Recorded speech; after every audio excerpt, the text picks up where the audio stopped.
দর্শক, আপনাদের সবাইকে শুভেচ্ছা প্রথম আলোর আজকের বার্তা কক্ষে। আপনারা এরই মধ্যে জেনেছেন নেপালের তিব্বত সীমান্তবর্তী অঞ্চলে হিমবাহ ধসের কারণে পাহাড়ি প্রবল তোড়ে বেয়ে এসেছে কাদা পানির অনেকটা কংক্রিটের তরলের মতো, এবং এর আঘাতে অসংখ্য মানুষের প্রাণ গেছে এবং সেই সংখ্যা এখন পর্যন্ত নিশ্চিত হওয়া গেছে ৩৫৯ জনের। এছাড়াও অসংখ্য পর্যটক সহ প্রায় হাজারখানেক মানুষের এখনও নিখোঁজ রয়েছে। তারা বিভিন্ন দেশের পর্যটকের মধ্যে রয়েছে। তাদের ঘরবাড়ি, স্থাপনা এবং অনেক সেতু নেপালের ওই অঞ্চলের ভেসে গেছে, যে কারণে আমাদের আজকের আলোচনার বিষয় নেপালে বিপর্যয়ের ঢল কত দূর গড়াতে পারে। আলোচনার জন্য আমরা আমন্ত্রণ জানিয়েছি ঢাকা বিশ্ববিদ্যালয়ের ভূতত্ত্ব বিভাগের অধ্যাপক এবং ভূতত্ত্ববিদ অধ্যাপক ডক্টর কাজী মতিউদ্দিন আহমেদকে, এবং তার সঙ্গে থাকছি আমি শামসুজ্জোহা।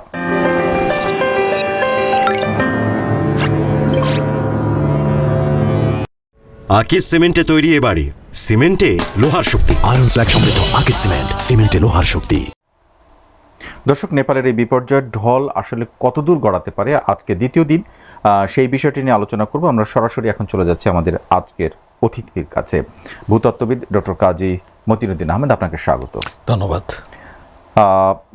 সারা পৃথিবীর মানুষের কাছেই এখন এটি বড় একটা খবর, বৈশ্বিক খবর বলা চলে, আমাদের দেশে তো বটেই। আমার প্রথম প্রশ্নটা হচ্ছে, এই যে প্রাকৃতিক বিপর্যয়ে নেপাল ঠিক নিকট অতীতে এইরকম দেখা যায়নি, এতটা বড় মাত্রায় আমাদের সামনে আসেনি, এর কারণটা আসলে এখন পর্যন্ত যেটুকু জানা গেছে, আপনি একেবারে এই বিষয়ের মানুষ, সেই জায়গা থেকে আপনার ব্যাখ্যাটা জানতে চাইছি। ধন্যবাদ। নিকটে নেপালে হয় নাই, কিন্তু আপনার মনে আছে কয়েক বছর 2013-র দিকে একটা ইন্ডিয়াতে একটা এরকম ঘটনা হয়েছিল, এবং সেইটার ট্রিগারটা ছিল অনেক বৃষ্টির কারণে। মিল আছে অনেক দেশের মধ্যে, কিন্তু এইবারের যে এখন পর্যন্ত যেই তথ্যগুলি পাওয়া গেছে, এটা আমরা ভূতাত্ত্বিক ভাষায় এটাকে আমরা বলি, সবগুলোকে একটা জেনারেল টার্ম বলি, এটাকে মাস মুভমেন্ট অথবা ল্যান্ডস্লাইড। এখন পাহাড়ের ডাল যেখানে থাকে, ডালের উপরে বিভিন্ন রকম মেটেরিয়াল থাকে, এইখানে ছিল বরফ। এখন যত বেশি খাড়া হবে পাহাড়ের ডাল, সেটা ভেঙে পড়ার রিস্ক তত বেশি থাকে। এটা পাথর হোক, মাটি হোক, যাই হোক, এখানে এখন ধরে রাখে কি একটা থেকে, যে আমার যত বেশি খাড়া হবে ভেঙে পড়ার রিস্কটা তত বেশি, যত বেশি ঢাল হবে ভেঙে পড়ার রিস্কটা তত কম। এটা হলো স্বাভাবিক অবস্থা। কিন্তু এটাকে আমরা বলি যে ট্রিগার করে, এমন একটা ট্রিগার হতে পারে যার কারণে খাড়াটাও ভেঙে পড়তে পারে, আবার যেটা ঢালু আছে সেটাও ভেঙে পড়তে। এখন এই ট্রিগারগুলি কি? প্রথম বলা হয়েছিল যে এখানে একটা ভূমিকম্প হয়েছে, ভূমিকম্পের কারণে ট্রিগারটা হয়েছে, কিন্তু পরে জানা গেছে যে আসলে ভূমিকম্পটা পরে হয়েছে, ট্রিগারটা হয়েছে যে বিশাল একটা অংশ একটা হিমবাহের ভেঙে পড়েছে, অনেক উপর থেকে নিচে উপত্যকার মধ্যে পড়েছে, এবং এই উপত্যকায় পড়ার ফলে যে ইম্প্যাক্টটা হয়েছে সেখান থেকে একটা ভূমিকম্প হয়েছে। তো মূল কারণটা হলো বেশ বড় একটা অংশ হিমবাহের ভেঙে পড়েছে, এইটা হলো কারণটা। এখন ভেঙে পড়ার যে কারণটা, এটা নিয়ে এখনো কিছু, কেন হঠাৎ করে এত বড় অংশ ভেঙে, যে প্রশ্নটা তৈরি হয়েছিল আপনিও তুললেন, যে প্রথমে মনে করা হয়েছিল ভূমিকম্প, এবং সেই ভূমিকম্পের মাত্রাও বেশ বড় মাত্রায়, প্রথমে 4.4, পরে 5.2 এর কথা বলা হচ্ছে। এখন প্রশ্ন হচ্ছে, এটা কোনটা আসলে আগে হয়? প্রতিবার এরকম হিমবাহ ধসের আগে কি একবার ভূমিকম্প হয়? এরকম কোনো মানে চল আছে কিনা? মানে সাধারণত এটাই হয়। আমি যে বললাম ট্রিগার, ভূমিকম্প একটা ট্রিগার, যেটা স্টেবল আছে, ভূমিকম্পের কারণে এখানে ফাটল ধরে এটা ভেঙে পড়তে পারে। সাধারণত এরকম ভাবেই হয় এটা।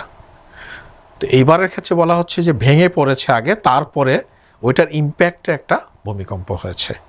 এবারে আমরা দেখি যখন কখনো কোনো ভূমিকম্প হয়, তখন প্রথম একটা বড় শকের পরে আফটার শক হয়, কয়েকবার হতে থাকে। আপনার কি মনে হয় যে এবারে যে ধরনের বিপর্যয় ঘটেছে, এই রকম ধস আরও কয়েকটা হতে পারে, এবং সেই রকম সম্ভাবনা আছে কিনা? সাধারণত এই সমস্ত ক্ষেত্রে এরকমটা হয় না। আচ্ছা, এটা বড় একটা ভূমিকম্প হলে যে ফোর্স শক বা আফটার শক হয়, এখানে ব্যাপারটা এরকম ছিল না। এটা একটা ওয়ান অফ ইনসিডেন্ট হয়েছে, যে উপর থেকে ভেঙে পড়েছে বরফের বিশাল একটা অংশ, সেটার ইম্প্যাক্টে ভূমিকম্পটা হয়েছে। কিন্তু যে বিপর্যয় হয়েছে সাধারণ মানুষের মধ্যে, আপনার মনে হয় কিনা যে এটা তো অনেক ব্যাপক মাত্রায় হয়েছে এবারে, অসংখ্য মানুষ, এবং প্রস্তুতির বিষয় ছিল না, প্রস্তুতিতে আমরা পরে আসছি, কিন্তু সেই বিপর্যয়ের মাত্রাটা ক্রমে যে পরিবেশটা তৈরি হয়, উপর থেকে নিচের দিকে ঢালুতে নেমে আসছে, এটা আসলে ক্রমাগত বাড়তে থাকবে, নাকি এখন ক্ষয়ক্ষতির পরিমাণ নিরূপণ করা যাবে কিছুটা কমবে?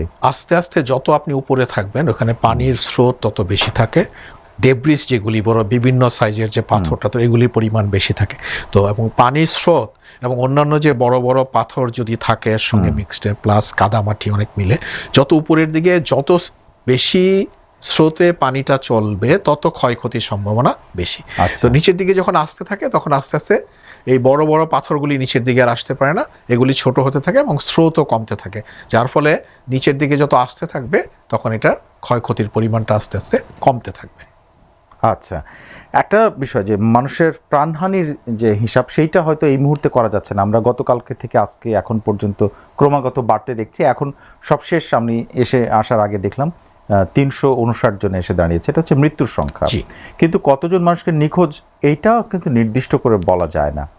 কিন্তু অন্যান্য যে ক্ষতি সেইটা আসলে, এটা তো পৃথিবীর আরো অনেক জায়গায় এরকম ধস হয়েছে, সেইটার ধারাবাহিকতাটা কেমন, পরম্পরাটা কেমন? এখানে এই ধরনের ধস বিভিন্ন জায়গায় হয়, পাহাড়ি এলাকায় বিভিন্ন জায়গায় হয়, এবং কোনো কোনো ইনসিডেন্ট আছে হাজার হাজার মানুষও মারা গেছে। তো সেখান থেকে এটা যেহেতু খুব দুর্গম এলাকা ছিল, বসতি কিছু কম ছিল, তো এটা যদি একটা সাধারণ বসতিপূর্ণ এলাকা কোনো পাহাড়ের ঢালে হতো যেখানে ঘনবসতি, সেখানে ক্ষয়ক্ষতির পরিমাণ আরো অনেক বেশি হতো। আবার আরেকটা যেহেতু দুর্গম, এখানে এক্স্যাক্টলি কত মানুষ আছে তাদেরকে উদ্ধার করা সবকিছু মিলিয়ে এই জন্য সঠিক হিসাব পেতে হয়তো আমাদের অনেক সময় লাগবে। কিন্তু একটা জিনিস, এটাকে আসলে দুর্গম হলেও এটা এমন একটা পথ যেখান দিয়ে অনেক পর্যটকের আকর্ষণের একটা জায়গা, এবং সেখানে অনেক দেশের পর্যটক যাচ্ছিল। এরই মধ্যে অলরেডি যারা ক্লেম করেছে তাদের নিজেদের কতজন লোক ছিল, যেমন আমি বলতে পারি যে 178 জন ভারতীয়, 127 জন নেপালি তাদের নিজেদের দেশের, 65 জন আমেরিকান, যুক্তরাজ্যের 33 জন, এছাড়াও পুলিশ বা নিরাপত্তা বাহিনী, দমকল কর্মী, এরকম অনেক আছে যাদের খোঁজ পাওয়া যায়। এটাও তো একটা অনেক বড় ক্ষতির ব্যাপার। এবং যে যারা নিখোঁজ আছে, আপনার কি মনে হয় তারা তাদের বেশিরভাগ বেঁচে ফিরবেন, নাকি এর মধ্যে মৃতের সংখ্যাও আবার যোগ হতে পারে? তারা উপরের দিকে যারা ছিলেন বেঁচে থাকার সম্ভাবনা আসলে খুব কম। যেই পরিমাণ স্রোত এসছে, যেই পরিমাণ ডেব্রিজ এসছে, সেখানে বেঁচে থাকার চান্সটা খুবই কম।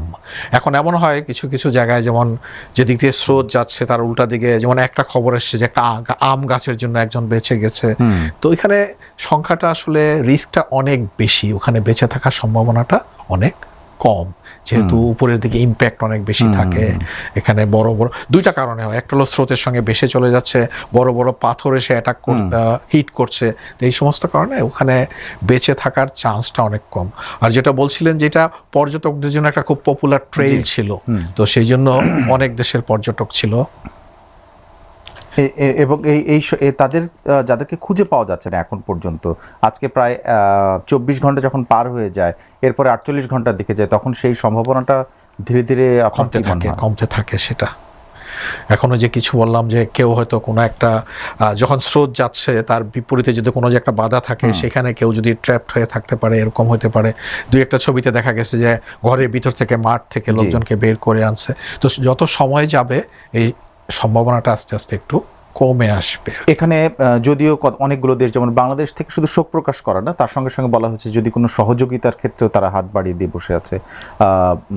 চীন, তারাও, তাদের দেশে তো 3 জন মারা গেছে এখন পর্যন্ত, এবং প্রায় 558 জন নিখোঁজের কথা তারা বলছে, হয়তো এর থেকে বেশি এরকম হতে পারে।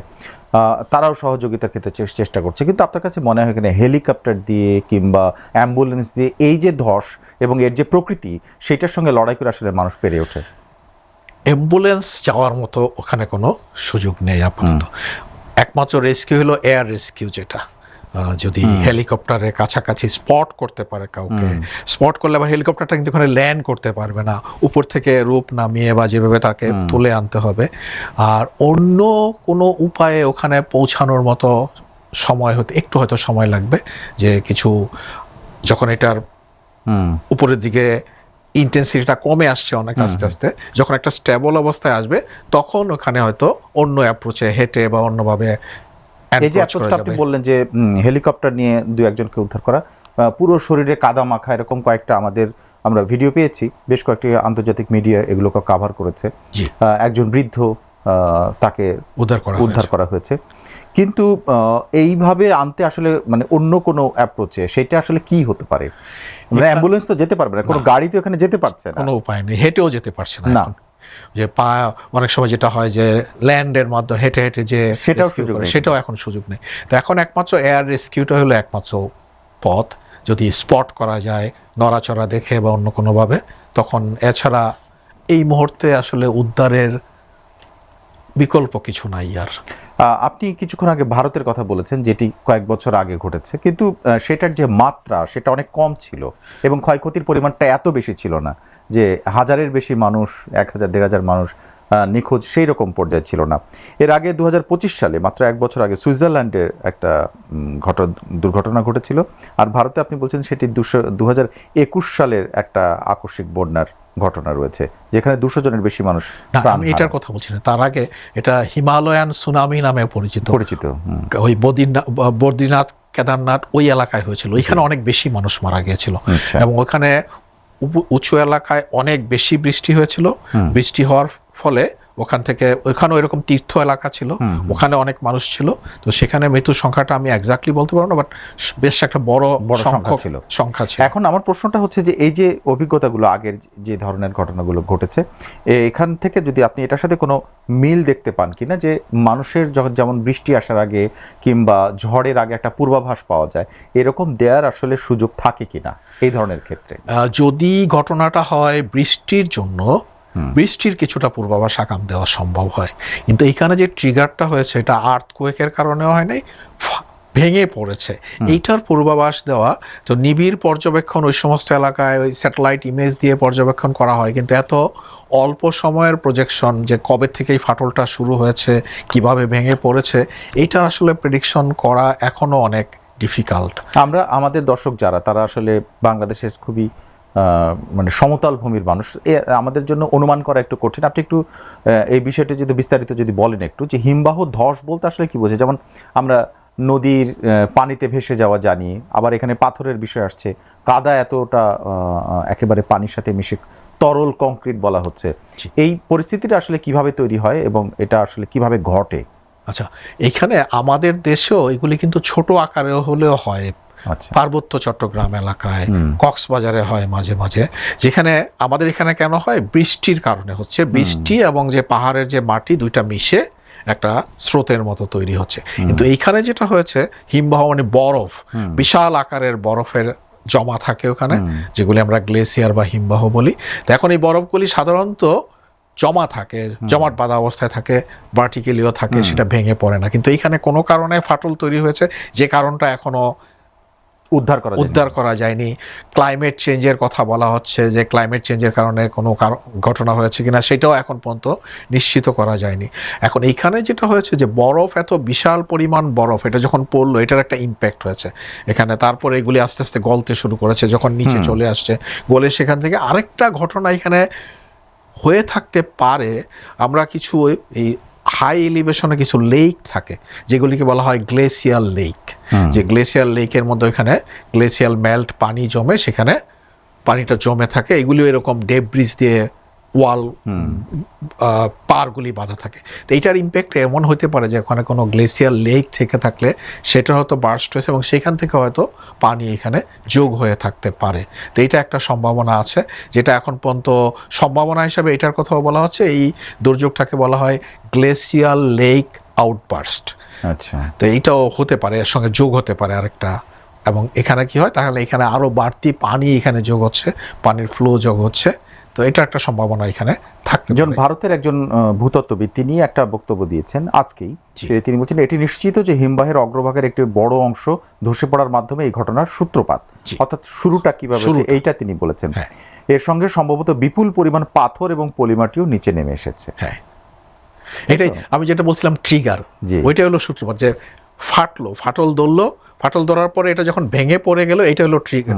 ভেঙে পড়ার পরে বাকি প্রসেসগুলি এখানে it's kind of chain reaction, একটার পর একটা ঘটতে থাকে। এখন বরফটা উপরে ছিল বরফ অবস্থায়, কিন্তু যখন নিচে চলে আসলো, যখন ভ্যালিতে এসে পড়লো, সেখানে কিন্তু এটার বরফ থাকবে না। তখন কি হবে, আস্তে আস্তে এটা গলতে শুরু করবে। তখন এখান থেকে পানি বাড়বে, বিপুল পরিমাণ পানি যাবে।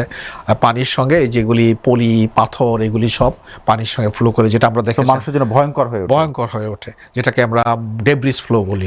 এখন যে এত বিশাল বিপুল একটা জায়গা জুড়ে এই ঘটনা ঘটছে, কাজেই সেখানে একটা জিনিসের উপায় নাই, সেটি হচ্ছে মানুষ নিয়ন্ত্রণ করতে পারে, যেটা হচ্ছে সংকীর্ণ ছোট কোনো জায়গা নেয়, এবং সেটা যে বিশ্লেষণ করার জন্য ছবি তোলা সম্ভব নয়, স্যাটেলাইট ছবির উপর নির্ভর করতে হচ্ছে।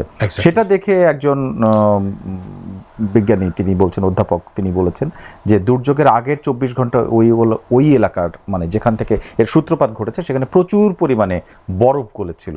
এটি এখন আমার প্রশ্ন, আপনি যদিও বলেছেন যে এটির আগাম জানতে পারা যায় না, এটা এখনো পর্যন্ত নাই, কিন্তু এটা আসলে প্রচুর বরফ যখন গলে, প্রচুর যখন বৃষ্টি হয় বা ভূমিকম্পের সম্ভাবনা থাকে, এই জায়গাগুলোতে আসলে আগাম বার্তা দেওয়া মোটেও সহজ কিনা, এটা যাতে কিছু মানুষের প্রাণ অন্তত বাঁচানো যায়। আমি এই উত্তরটা নিব, তবে দর্শকদের কাছ থেকে একটু ঘুরে আসছি। দর্শক, আপনারা দেখছেন প্রথম আলোর নিয়মিত আয়োজন বার্তা কক্ষ, আমাদের সঙ্গেই থাকুন।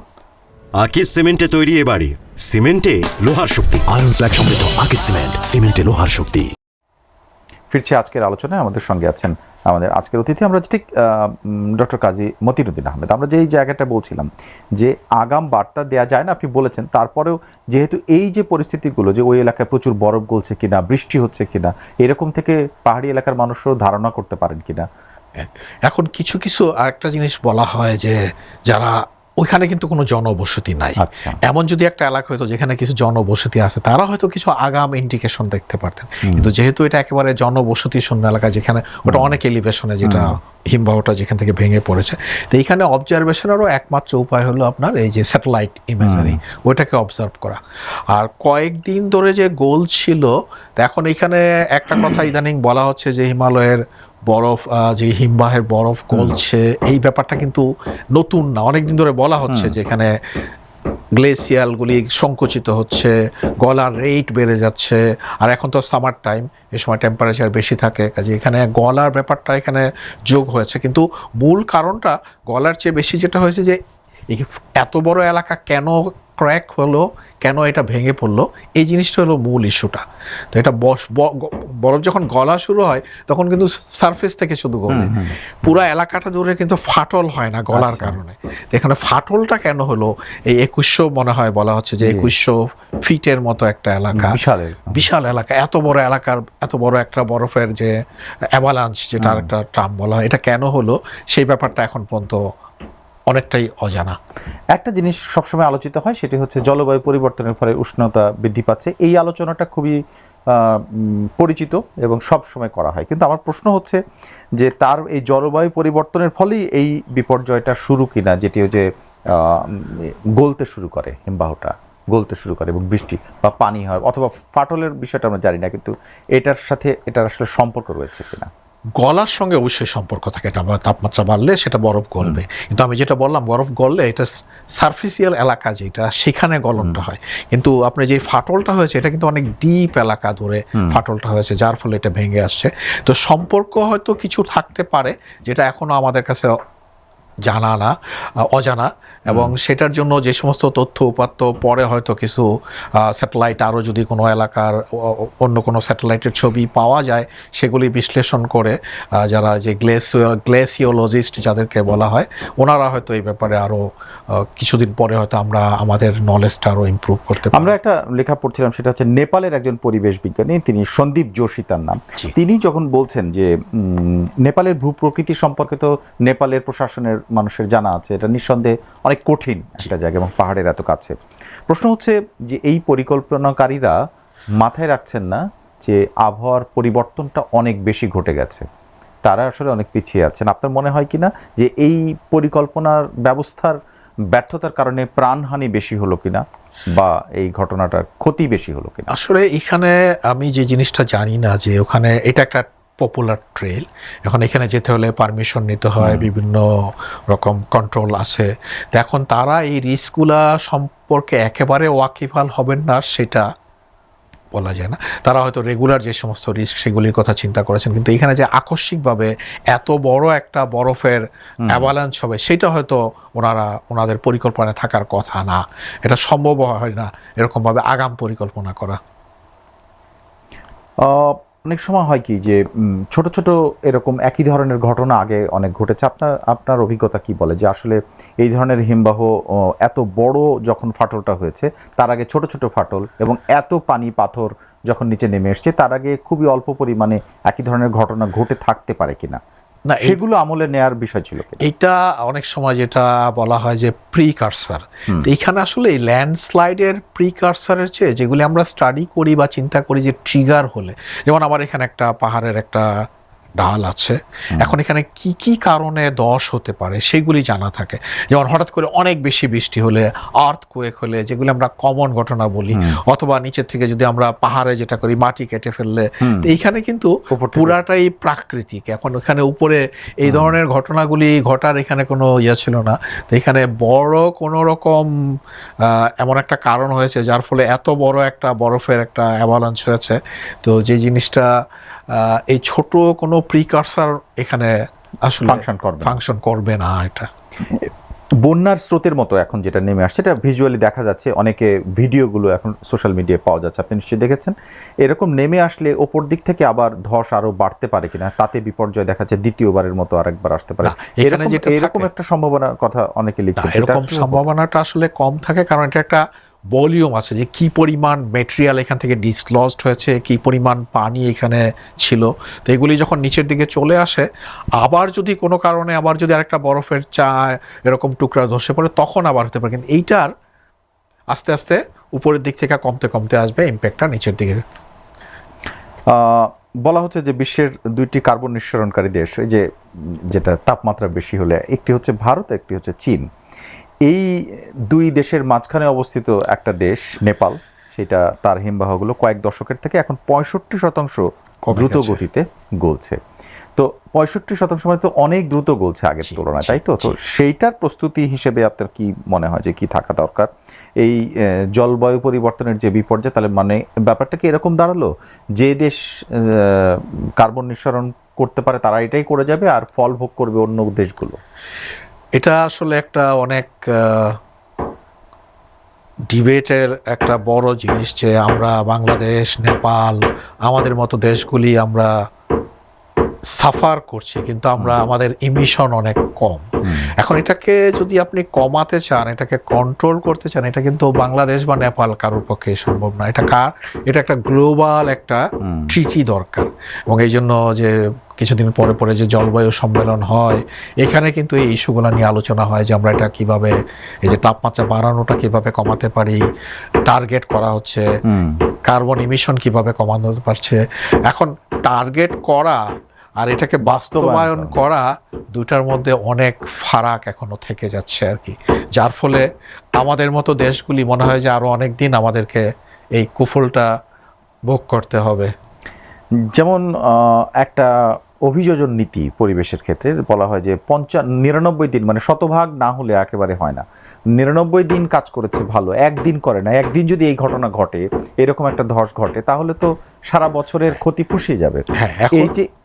এই যে বাস্তবতাটা, এই যে পরিস্থিতিটা, কারণ এই ক্ষতির মাত্রা অনেক বেশি, প্রাণহানির সংখ্যা অনেক বেশি, এবং যে ব্রিজগুলো ধসে গেছে সেটা এই অঞ্চলের সবচেয়ে প্রধান সড়কের ব্রিজ, যেটা এক ধাক্কায় চলে গেল। এটা একেবারে সিনেমার দৃশ্যের মতো করে চলে গেল। আমার প্রশ্ন হচ্ছে যে তাহলে সরকারিভাবে, মানে নজিরবিহীন পরিস্থিতিটাকে নিয়ন্ত্রণ করারও, মানে যে বছরে একদিনের জন্য হলেও কোনো প্রস্তুতি থাকার দরকার কিনা, এবং সে থাকলে সেটা কি রকম?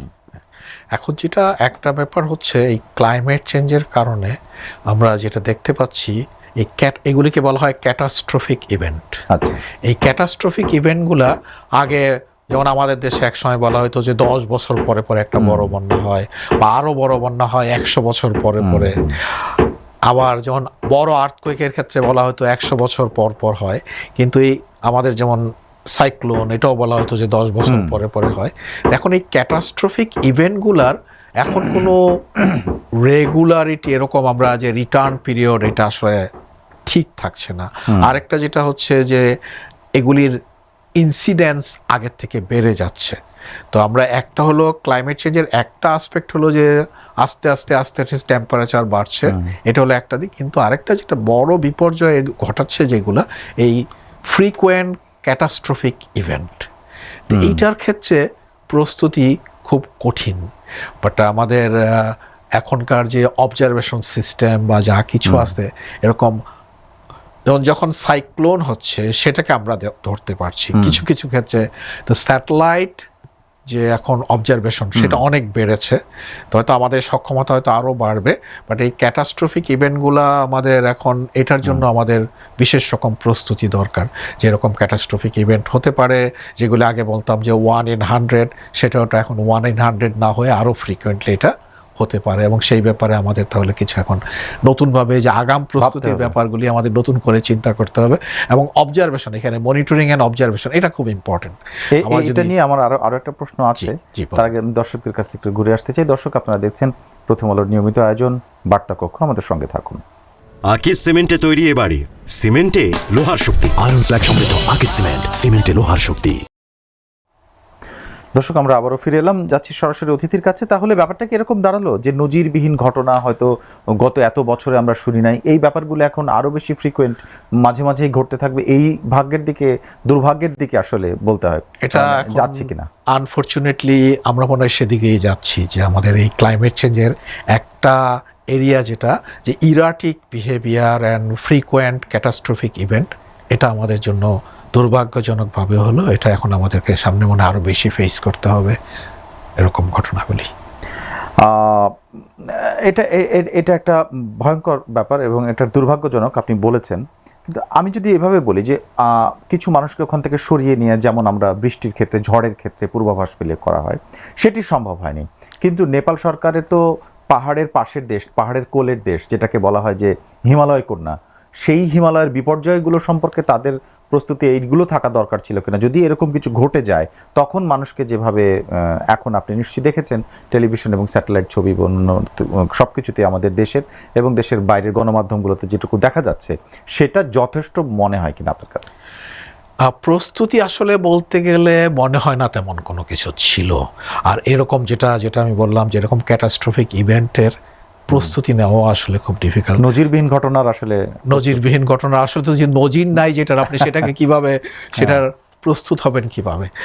আমাদের যেমন কিছু কিছু ক্ষেত্রে প্রস্তুতি এখন বাড়ছে, যেমন যেগুলি আমাদের উপকূলীয় অঞ্চলে আগে ঝড় হলে যেই মাত্রার ঝড়, ভোলা সাইক্লোনে লাখ লাখ মানুষ মারা গেছে, কিন্তু সিডর বা আয়লায় কিন্তু মানুষের মৃত্যুর সংখ্যাটা অনেক কমানো গেছে। কারণ এইগুলির আমাদের যে অবজারভেশন করার যে ক্যাপাবিলিটি, এই স্যাটেলাইট মনিটরিং, এইগুলি আমরা দেখতে পাচ্ছি যে বঙ্গোপসাগর বা ইন্ডিয়ান ওশেনের মধ্যে কখন একটা নিম্নচাপ হলো, এটা কোন দিক থেকে আসছে, কিভাবে আসছে, এটাকে আমি ট্র্যাক করতে পারছি। কিন্তু এই যে এই ধরনের আকস্মিক বিপর্যয়, এটাকে আসলে ট্র্যাক করা যায় না। হঠাৎ করে বিশাল একটা অংশ ভেঙে পড়লো, তো এখন যদি ওখানে এরকম অবজারভেশন সিস্টেম, এটা থেকে হয়তো আমরা নতুনভাবে চিন্তা করব যে আমাদের যে এক্সিস্টিং অবজারভেশন, এই ধরনের ঘটনাকে আমরা কিভাবে মোকাবেলা করব। আগে আমার এরকম হয় নাই, তো এখন হয়েছে, তাহলে আমি এটাকে কিভাবে মোকাবেলা করব। তো এটা মোকাবেলা করার জন্য আমার প্রথমেই কারণটাকে বুঝতে হবে।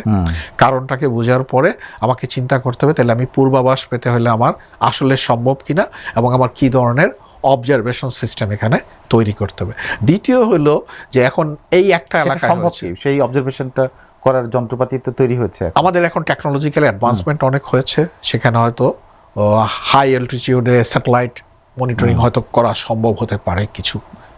এবারে আসি যে নেপালের রসুয়া নামের যে পাহাড়ি এলাকায়, যে জেলাটায় এই ঘটনাটা সবচেয়ে বেশি ক্ষতিগ্রস্ত হয়েছে, সেখানকার লোক সংখ্যা প্রায় 50,000-এর কাছাকাছি। এইটা আমাদের দেশের যে কোনো একটা জেলার বা কোনো অঞ্চলের তুলনায় যদি চিন্তা করা যায় তাহলে অনেক কম। এবং এখানে বেশ কয়েকটি জলবিদ্যুৎ প্রকল্প রয়েছে। পুরো অঞ্চলটার এই 50,000 মানুষের জীবনযাপন, তারপরে এর পরবর্তী পুনর্বাসন, তারপরে এখানে যে প্রকল্পগুলো চলছে, এগুলোর আসলে ভবিষ্যৎ কি হয়, মানে এই রকম বড় ধরনের ঘটনা ঘটলে? আচ্ছা, এখন মানুষ কোথায় বেশি থাকে, মানুষের ডেনসিটি কোথায় বেশি থাকে? আমরা কিন্তু সবসময় চাই আমি একটা নিরাপদ এলাকা, যেখানে আমি আমার রিস্ক কম হবে, সেই সমস্ত এলাকায় আমরা থাকতে চাই। এখন এই পাহাড়ের যে ডালগুলি, এগুলি কিন্তু স্বাভাবিকভাবেই আমার সমতল ভূমির থেকে এখানে রিস্ক অনেক বেশি থাকে। তো সেখানে এই যে আপনি বললেন যে এখন এখানে আমাদের দেশেও এরকম হয়েছে, অনেক জায়গা ছিল পাহাড়ি এলাকা আগে কেউ যেত না, কিন্তু এখন পর্যটনের জন্য বা বিভিন্ন পারপাসে অ্যাডভেঞ্চারের জন্য মানুষ যাচ্ছে। এখন আবার কিছু কিছু দুর্গম এলাকায় যে বিভিন্ন রকম প্রকল্প করা হচ্ছে, যেমন এখানে জলবিদ্যুৎ কেন্দ্রের কথা বললেন, সেটার জন্য মানুষজনকে যেতে হয়েছে। তো স্বাভাবিকভাবে ওই সমস্ত এলাকায় যেখানে রিস্ক বেশি সেখানে কিন্তু জনবসতি কম থাকে। এখন কোনো একটা ডেভেলপমেন্ট হলো বা ট্যুরিজমের ট্রেইল হলো বা জলবিদ্যুৎ কেন্দ্র করা হলো, এটা মেনটেন করার জন্য তখন কিন্তু এখানে লোক সংখ্যা আস্তে আস্তে বাড়তে থাকে। তো এটা আমাদের ভবিষ্যতে এখন এগুলির যে কোথায় পরিকল্পনার সময় আমার এরকম আগে এই জলবিদ্যুৎ কেন্দ্রগুলি যখন পরিকল্পনা করা হয়েছিল তখন কেউ চিন্তা করে না যে এরকম হতে পারে, এত বড় দুর্ঘটনা করতে পারে। এখন এই জলবিদ্যুৎ কেন্দ্র এখানে কেন করা হয়েছে ওইটাও কিন্তু ওই হিমবাহের উপরে নির্ভর করে, যেখান থেকে পানি আসবে কন্টিনিউয়াস। এখন এটা যে এইভাবে আসবে একসঙ্গে এত বড় চাং ভেঙে পড়বে, সেটা তো পরিকল্পনার মধ্যে ছিল না বা চিন্তাও করা যায় না সেটাকে। অনেক ধন্যবাদ ডক্টর কাজী মতিনুদ্দিন আহমেদ আজকে আসার জন্য এবং আমাদেরকে সময় দেওয়ার জন্য। আপনাদেরকে অনেক ধন্যবাদ আমাকে আমন্ত্রণ জানানোর জন্য। দর্শক, আমাদের সঙ্গে ছিলেন অধ্যাপক ডক্টর কাজী মতিনুদ্দিন আহমেদ। তার কাছ থেকে আমরা নেপালের যে বিপর্যয়ের ঢল সেটি আসলে কত দূর পর্যন্ত গড়াতে পারে এই বিষয়টি নিয়ে আলোচনা করেছি। এখন পর্যন্ত আপনারা জানেন 359 জন মানুষের মৃত্যুর খবর জানা গেছে এবং হাজার খানেক মানুষ এখন পর্যন্ত নিখোঁজ। তাদের আপডেট এবং বিশ্লেষণ জানতে আমাদের এই আয়োজন বার্তা কক্ষ দেখুন এবং চোখ রাখুন prothomalo.com সহ আমাদের সোশ্যাল মিডিয়া সবগুলো প্ল্যাটফর্মে। আজকে এই মুহূর্তে যারা আমাদের সঙ্গে ছিলেন আপনাদের সবাইকে ধন্যবাদ। আকিজ সিমেন্টে তৈরি এ বাড়ি, সিমেন্টে লোহার শক্তি। আয়রন স্ল্যাগ সমৃদ্ধ আকিজ সিমেন্ট, সিমেন্টে লোহার শক্তি।